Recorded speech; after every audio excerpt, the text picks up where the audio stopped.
Bueno, quiero conversar con ustedes sobre el tema de infancia. Nosotros habíamos dicho en el inicio de la cursada que en nuestra materia va a tener dos ejes, ¿no? Infancia y escuela. Y en realidad en torno a infancia ya vimos, el texto de Flavia Proper, el de Dicker, y estuvieron viendo ustedes el Power que les mandé, recorriendo un poco la historia de la infancia y llegando, una forma posible, ¿no? Por supuesto una cosa muy acotada, y llegando a lo que nos interesaba, que era el siglo XX como el siglo del niño en cuanto a la declaración de derechos sobre la niñez, ¿no?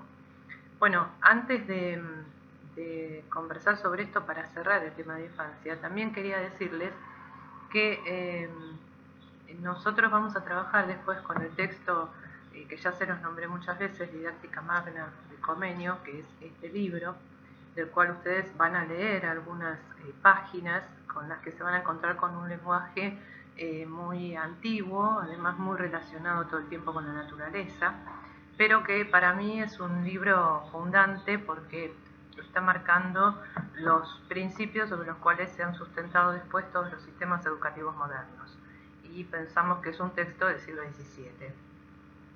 En relación también a este texto y a otro que hemos citado cuando hablamos de infancia, que es la obra Emilio de Rousseau, también cerrando la idea de infancia, entonces retomando al tema de nuestro encuentro en este video, perciben a la infancia de una manera diferente Rousseau y Comenio, ¿no? Si tuviéramos que decir cómo define a la infancia Comenio en el siglo XVII, va a decir que es algo así como el grado cero en la evolución de la especie. No tiene, textualmente va a decir es el grado cero en el desarrollo de un ente. No tiene una analítica de la infancia en situación escolar. Además, si bien él piensa cómo podrían diseñarse los sistemas, lo que después fueron los sistemas educativos, sin pensar en ningún momento que estaba haciendo esto, no hay una analítica detallada de la infancia en una situación escolar. Interesa más bien la cuestión metodológica como una acción sobre la niñez, y la infancia en realidad en ese siglo no era una fuente de preocupaciones, ¿no? Era un elemento neutro. No habla de protección porque no necesita ser amada, solamente conducida en todo caso hasta los puntos más altos del conocimiento, va a decir Comenio en la obra Didáctica Magna. Y no es una infancia pedagogizada porque no hay en ningún momento una idea de alumno. En cambio, en la obra de Rousseau, Emilio, se nombra la infancia, nosotros dijimos se descubre la infancia en el sentido de sacarle la cobertura, se la deja a la luz como una etapa diferente de la vida, se la nombra, se habla de la lactancia, se habla de todos los cuidados que se deben tener en los primeros años, cómo seguir y acompañar a la infancia. La infancia, va a decir Emilio, se ama, se reivindica, se comprende, se protege. Tiene maneras de ver y de pensar que le son propias. En ese sentido decimos que en la obra de Emilio se descubre la infancia, ¿no? Se le dan todas estas características. El niño es un no adulto, carece de razón, pero sí tiene todas las capacidades necesarias para explorar, para conocer, y estas condiciones que le da Rousseau en la obra Emilio a la infancia hacen que después la definamos con esas tres características que se le daban a la infancia en la modernidad: heteronomía, dependencia y obediencia. Esas tres condiciones que después son puestas en duda en esta etapa posmoderna, ¿no? Y que también se han analizado en los textos que hemos leído, tanto de Proper como de Dicker. Habla así, Emilio habla del contrato escuela-familia, ¿no? Cuando establece esta idea de que el niño tiene que ser educado por otra persona y que después va a ser un especialista. Habla también de una relación asimétrica entre el niño y el adulto.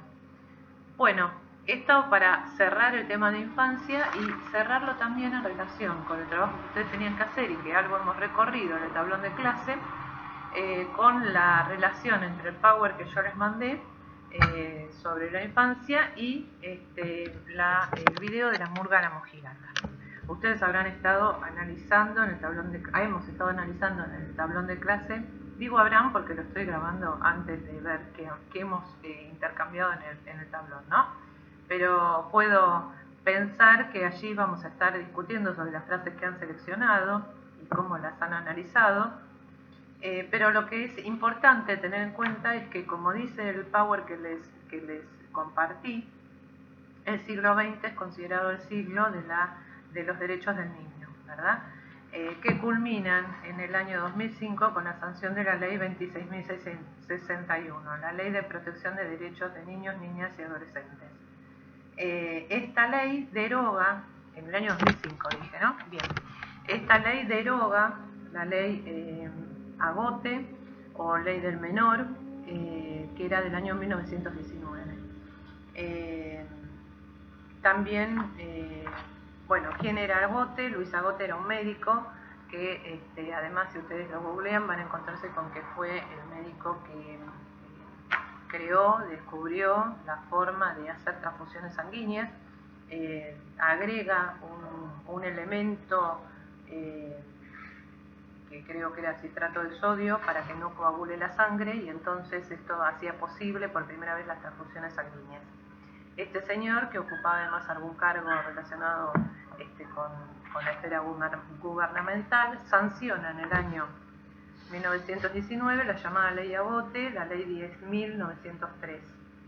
La primera ley específica en torno a la infancia, también llamada Ley de Patronato, que fue la derogada en el año 2005 con la ley que ya les he citado.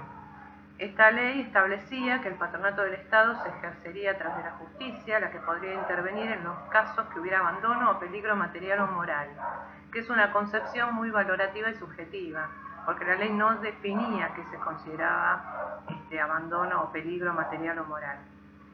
Nace así lo que se ha denominado como una doctrina de la situación irregular. Fue derogada en septiembre del año 2005, septiembre-octubre, digamos, de la sanción definitiva de la ley de protección. Y esta ley consideraba a los menores de edad objetos de tutela y no sujetos de derecho, como prevé la Convención sobre los Derechos del Niño.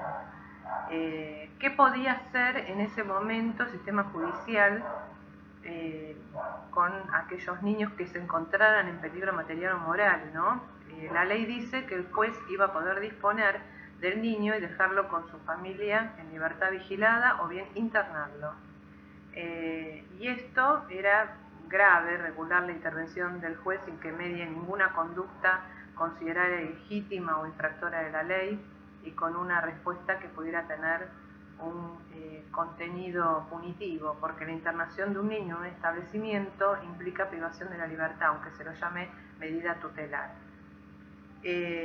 Bueno, quiere decir que en ese momento, por eso era llamada la ley del menor o la ley de patronato, porque en ese momento la justicia determinaba cuál era el fin del niño. La ley 26.061, que deroga esta ley de patronato, establece entonces al niño como sujeto de derecho. Por supuesto, todo esto está enmarcado en toda una serie de leyes y convenciones que fueron existiendo a lo largo del siglo XX en un reconocimiento de los derechos del niño. De allí que en la murga, el video de la murga La Mojigata, en realidad está hablando de este tema, ¿no?